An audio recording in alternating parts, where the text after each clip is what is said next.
بسم اللہ الرحمن الرحیم۔ آج آپ پڑھیں گے حواس خمسہ کے بارے میں۔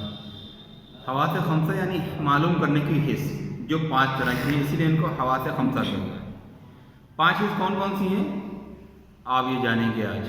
پہلی حص جس کے ذریعے ہم سونگتے ہیں اسے قوت شامہ کہتے ہیں، یعنی سونگنے کی صلاحیت، اور اس کا اعلیٰ ناک ہے۔ دوسری حص جس کے ذریعے ہم دیکھتے ہیں، یعنی دیکھنے کی صلاحیت، اسے قوت باصرہ کہتے ہیں، اور اس کا اعلیٰ آنکھ ہے۔ تیسری حص ہے جس سے ہم سنتے ہیں، یعنی سننے کی صلاحیت جس کے ذریعے ہے، اور اس کا اعلیٰ کان ہے۔ چوتھی حص ہماری چکھنے کی ہے، جس کا اعلیٰ زبان ہے، یعنی ہم جس کے ذریعے بولتے ہیں، لیکن اس میں حص جو پائی جاتی ہے وہ چکھنے کی اور چکھ کر ٹیسٹ بتانے کی، اس کا اعلیٰ زبان ہے۔ اور آخری حص جو 5ویں ہے وہ لمس کی، یعنی چھونے کی۔ چھو کر ہم چیزوں کو محسوس کر لیتے ہیں کہ یہ کاغذ ہے، پانی ہے، ہوا ہے۔ جب ہوا ہمارے ہاتھ یا جسم سے ٹچ چھوتی ہے ہمارے جسم کو، تو ہمیں پتہ چل جاتا ہے کہ ہوا کی گدگداہٹ ہمارے جسم کو چھو رہی ہے۔ یعنی محسوس کرنے کی قوتیں 5 ہیں: قوت سامیہ، قوت باصرہ، قوت شامہ، قوت لمس اور قوت ذائقہ۔ اب سب سے پہلے ہم بات کریں گے قوت شامہ کی۔ قوت شامہ یعنی سونگنے کی صلاحیت اور قابلیت۔ شامہ کا اعلیٰ ناک کا بینا ہے، جو اندرونی حصہ ہے وہ ہے،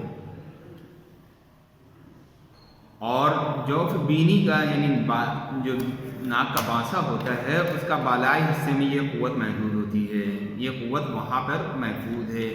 جب ہوا وہاں تک خوشبو کے ذرات اور بدبو کے ذرات لے کے جاتی ہے، ہوا کے ذریعے جاتے ہیں، تو ہمیں احساس ہوتا ہے چیزوں میں خوشبو آ رہی ہے یا بدبو۔ اسی طرح جب بدبودار چیز کے باریک ذرے ناک کے اندر داخل ہوتے ہیں تو وہاں کے اعصاب پر ایک خاص اثر پیدا کرتے ہیں، تو اس سے دماغ کو یہ خبر پہنچتی ہے کہ وہ خوشبودار چیز ہے یا بدبودار چیز ہے۔ کوئی بدبودار شے ہو تو ہم پہچان جاتے ہیں کہ اس سے بدبو آ رہی ہے، اور اس کی بدبو سے یہ بھی پہچان جاتے ہیں وہ کس طرح کی چیز ہے۔ مان لیں سڑی ہوئی مچھلی ہے، یا بول و برات ہے، یا پھر کوئی اور چیز ہے، کسی درخت کی بدبو ہے، یا پھر جوتے کی بدبو، موزے کی بدبو ہے، یا پھر پسینے کی بدبو ہے۔ اس کو ہم آسانی سے پہچان سکتے ہیں کیونکہ ہم اس سے واقف ہیں، برابر ہم نے اس کا تجربہ کیا ہے، یعنی محسوس کیا ہے روزمرہ کی زندگی میں ان چیزوں کی بدبو کو سونگھ کر یا خوشبو کو سونگھ کر پتہ کر لیا۔ اسی طرح ہمارے ناک میں جب خوشبو کے ذرات ہوا کے ذریعے پہنچتے ہیں، چاہے وہ عطر کے ہوں یا کسی کھانا پڑنے کے ہوں، یا پھر آپ کے یہاں کوئی ڈش بن رہی ہے، مانی بریانی، مٹر پلاؤ، یا پھر نہاری وغیرہ، تو آپ اس سے اندازہ لگا سکتے ہیں اس کی خوشبو سے کہ کیا چیز تیار کی جا رہی ہے۔ اور اسی طرح ہم لوگ خوشبو کی قسمیں جو ہوتی ہیں، عطر کی، سینٹ کی، اس میں بھی تفریق کر لیتے ہیں۔ کس وجہ سے؟ ہماری ناک کی وجہ سے اور روزمرہ کے پہچان کی وجہ سے کہ اس کی خوشبو کیسی ہے۔ اگر یہ صلاحیت ہم کو عطا نہ کی جاتی قدرت کی جانب سے، تو ہم اچھی اور بری چیزوں میں تفریق نہیں کر پا سکتے۔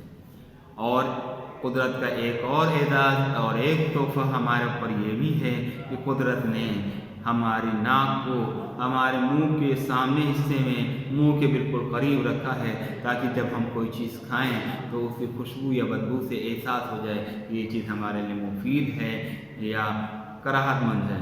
اگر اس کی بدبو ہے اس میں، تو ناک میں فوراً اس کی خوشبو پہنچ جائے گی اور ہم اسے کھانے سے بعد آ جائیں گے، رک جائیں گے۔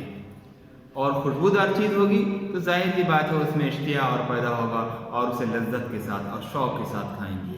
یہ خدا کا کرم ہے کہ اس نے ہماری ناک کو جسم کے منہ کے حصے کے پاس ہی بنایا، کہیں اور نہیں بنایا۔ اگر کہیں اور بنایا ہوتا تو ہمیں بڑی دقت اور تکلیف کا سامنا ہوتا کہ پہلے ہم اس کو ناک کے پاس لے آتے اور اسے سونگھتے، پھر اسے کھانے کی ہمت جٹاتے۔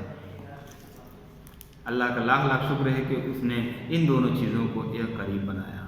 یہیں پہ آپ ہماری بات مکمل کرتے ہیں۔ السلام علیکم۔